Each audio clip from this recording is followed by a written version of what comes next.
ತೆಲುಗಿನ ಖ್ಯಾತ ನಟ ಕೋಟಾ ಶ್ರೀನಿವಾಸ ರಾವ್ ಅವರು ಇನ್ನಿಲ್ಲ. ವಯೋಸಹಜ ಕಾಯಿಲೆಗಳಿಂದ ಬಳಲ್ತಾ ಇದ್ದಂತಹ ಅವರು ಇವತ್ತು ನಿಧನರಾಗಿದ್ದಾರೆ. 83 ವರ್ಷದ ಕೋಟಾ ಶ್ರೀನಿವಾಸ ರಾವ್ ತೆಲುಗಿನಲ್ಲಿ 750ಕ್ಕೂ ಅಧಿಕ ಸಿನಿಮಾಗಳ ಮುಖಾಂತರ ಮನೆ ಮಾತಾಗಿದ್ದರು. ಅಪರೂಪದ ಕ್ಯಾರೆಕ್ಟರ್ಗಳ ಮುಖಾಂತರ ಜನಮಾನಸವನ್ನು ಗೆದ್ದಿದ್ರು. 750ಕ್ಕೂ ಹೆಚ್ಚು ಚಿತ್ರಗಳಲ್ಲಿ ನಟಿಸಿದರು ಕೋಟಾ ಶ್ರೀನಿವಾಸ ರಾವ್. ತೆಲುಗು, ತಮಿಳು, ಕನ್ನಡ, ಹಿಂದಿ ಚಿತ್ರಗಳಲ್ಲೂ ಕೂಡ ನಟಿಸಿದರು.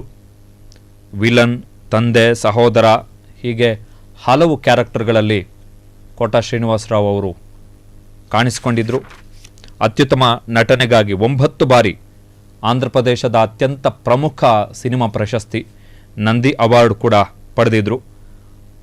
ಪ್ರತಿಘಟನಾ, ಗಾಯಂ, ಗಣೇಶ್, ಚಿನ್ನ, ಆ ನಲುಗುರು, ಆಹಾ ನನ್ನ ಪೆಳ್ಳಂಟ, ಗಣೇಶ್, ಹಲೋ ಬ್ರದರ್, ಮಾಮಗಾರು, ಬೊಮ್ಮರಿಲ್ಲು, ಅಡವಾರಿ, ಮಾಟಲಕು, ಅರ್ಥಲೆ ವೇರುಲೆ, ಸರ್ಕಾರ್, ಡಾರ್ಲಿಂಗ್, ರಕ್ತಚರಿತ್ರ ಹೀಗೆ ನಾನಾ ಚಿತ್ರಗಳಲ್ಲಿ ನಟನೆಯನ್ನು ಮಾಡಿದರು. ಕನ್ನಡದಲ್ಲೂ ಕೂಡ ಪುನೀತ್ ರಾಜ್ಕುಮಾರ್ ಅವರ ಅಪ್ಪು, ಬಸವ ಚಿತ್ರದಲ್ಲೂ ಕೂಡ ಕೋಟಾ ಶ್ರೀನಿವಾಸ ರಾವ್ ಅವರು ನಟಿಸಿದರು. 4 ದಶಕಗಳ ಕಾಲ ಸಾಕಷ್ಟು ವಿಲಕ್ಷಣ ಪಾತ್ರಗಳಲ್ಲಿ ಕಾಣಿಸಿಕೊಂಡು ಮಿಂಚಿದ್ರು. ಒಂದು ಬಾರಿ ಬಿಜೆಪಿಯ ಶಾಸಕರು ಕೂಡ ಆಗಿದ್ರು ಕೋಟಾ ಶ್ರೀನಿವಾಸ ರಾವ್.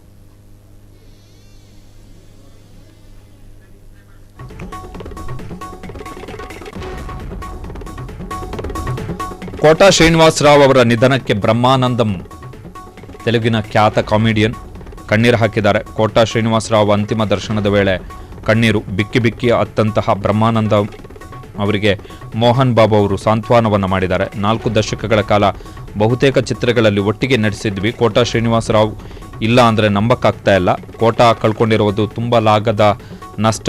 ಅಂತಹ ಮಹಾನುಭಾವ ಈಗಲೇ ಹೋಗಬಾರದಿತ್ತು. ಗೆಳೆಯ ಕೋಟಾ ಶ್ರೀನಿವಾಸ ರಾವ್ ಅವರನ್ನು ನೆನೆದು ಬ್ರಹ್ಮಾನಂದಂ ಅವರು ಕಣ್ಣೀರು ಹಾಕಿದ್ದಾರೆ.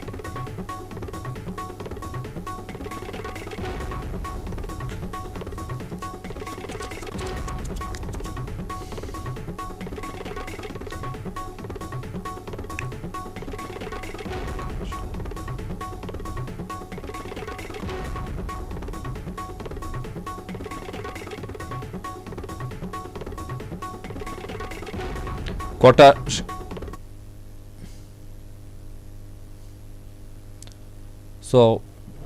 నేను కోట శ్రీనివాసరావు, బాబు మోహన్, మేము ముగ్గురం ప్రతి సినిమాలో ఉండేవాళ్ళం. రోజుకు 18-20 గంటలు పనిచేసేవాళ్ళం. ప్రతి లాస్ట్ 40 years 4 decades-గా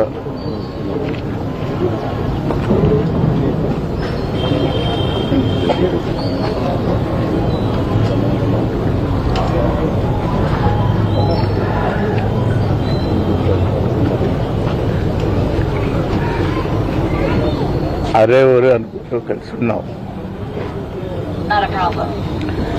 వాళ్ళ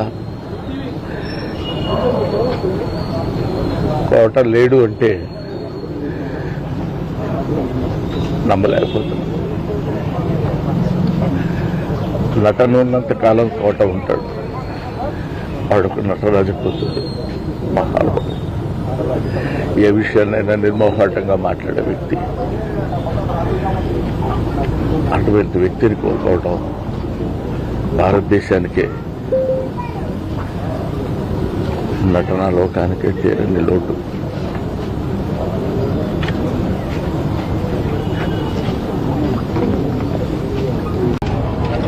ఆయన ಕ್ಷಣದ ಸುದ್ದಿಗಳಿಗಾಗಿ ಫ್ರೀಡಂ ಟಿವಿ ಸಬ್ಸ್ಕ್ರೈಬ್ ಮಾಡಿ, ಲೈಕ್ ಮಾಡಿ ಹಾಗೂ ಫಾಲೋ ಮಾಡಿ. ಹೊಸ ಸುದ್ದಿಗಳ ನೋಟಿಫಿಕೇಶನ್ಗಾಗಿ ಬೆಲ್ ಐಕಾನ್ ಮೇಲೆ ಕ್ಲಿಕ್ ಮಾಡಿ.